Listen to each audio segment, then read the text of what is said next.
Chers élèves d'AGGSP, bonjour. Dans la vidéo qui suit, je te propose quelques éléments de cadrage chronologique et spatial qui sont très importants dans tes introductions de dissertation et dans tes introductions d'études de documents. Faire un cadrage chronologique et spatial, d'abord sur ton brouillon, puis ensuite dans l'introduction d'une dissertation en AGGSP, est une étape essentielle pour contextualiser ton sujet. Cela te permet de maîtriser, puis surtout de montrer que tu maîtrises, les enjeux spatiaux, les lieux, les territoires concernés, et temporels, époque, durée, de la question posée. Et puis surtout, cela t'évite deux erreurs fatales. Le hors-sujet, la lacune monstrueuse d'une période dont tu ne parles pas, ou d'un espace que tu n'as pas pris en compte. Étape très importante, le cadrage spatial. Il s'agit de définir l'espace ou le territoire concerné par le sujet, et puis bien sûr réfléchir aussi à l'échelle. Il faut éviter de se contenter d'un lieu vague. Il faut montrer la pertinence géopolitique, historique ou stratégique. Prenons un exemple. Tu as un sujet sur les États-Unis et l'environnement. Il est très important dans l'intitulé du sujet de vérifier si c'est bien les États-Unis et l'environnement à l'échelle du territoire des États-Unis ou s'il s'agit des États-Unis, cette fois-ci de l'environnement, problématique de l'environnement, à l'échelle mondiale. Alors parfois, le cadrage spatial peut être un petit peu délicat. Prenons l'objet de travail conclusif. Le Moyen-Orient, conflits régionaux et tentatives de paix impliquant des acteurs internationaux. Et posons l'hypothèse d'un sujet du type « Les tentatives de paix au Moyen-Orient depuis 1948 ont-elles permis une pacification durable ?»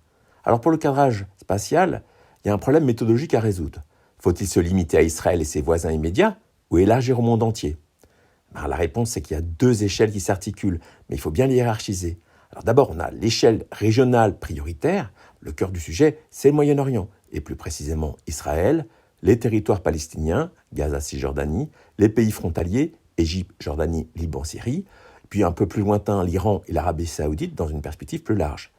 Ces espaces forment le théâtre direct des conflits.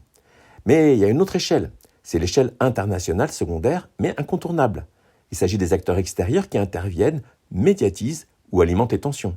Les États-Unis, alliés historiques d'Israël, mais aussi médiateurs, d'accords comme dans Camp David ou Oslo, l'URSS puis la Russie, en soutien historique à la Syrie puis à l'Iran, l'ONU, l'Union européenne, les acteurs non étatiques, les ONG, lobby, diaspora, et puis les acteurs du Golfe comme le Qatar ou les Émirats arabes unis dans les accords. Alors pour éviter les hors-sujets, il faut aussi cadrer dans le temps, en déterminant quand commencent et finissent les enjeux principaux abordés.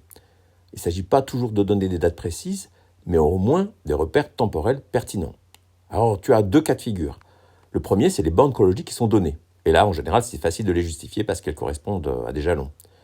Mais parfois, les bornes chronologiques ne sont pas données. Là, il faut que tu les devines, et c'est super important, parce qu'il faut aussi que tu les justifies dans tes cadrages introductifs. Alors, comment t'y prendre pour deviner ? Eh bien, tu te rapportes aux dates des jalons concernés. Tu as un sujet sur la connaissance sans précision de période de temps. Eh bien, tu sais qu'il existe un jalon sur l'alphabétisation des femmes depuis la Renaissance. Tu sais aussi que le jalon sur la circulation des étudiants indiens correspond à la période actuelle.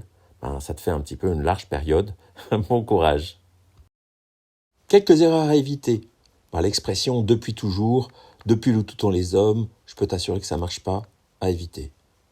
Depuis des siècles. Il faut se méfier de cette expression parce que si on est sur, par exemple, la question de la guerre froide ou des problématiques qui concernent les États, nous avons vu que les États tels qu'ils existaient au Moyen-Âge ou dans l'Antiquité n'ont rien à voir avec ceux qui se sont mis en place à partir des traités de Westphalie du XVIIe siècle.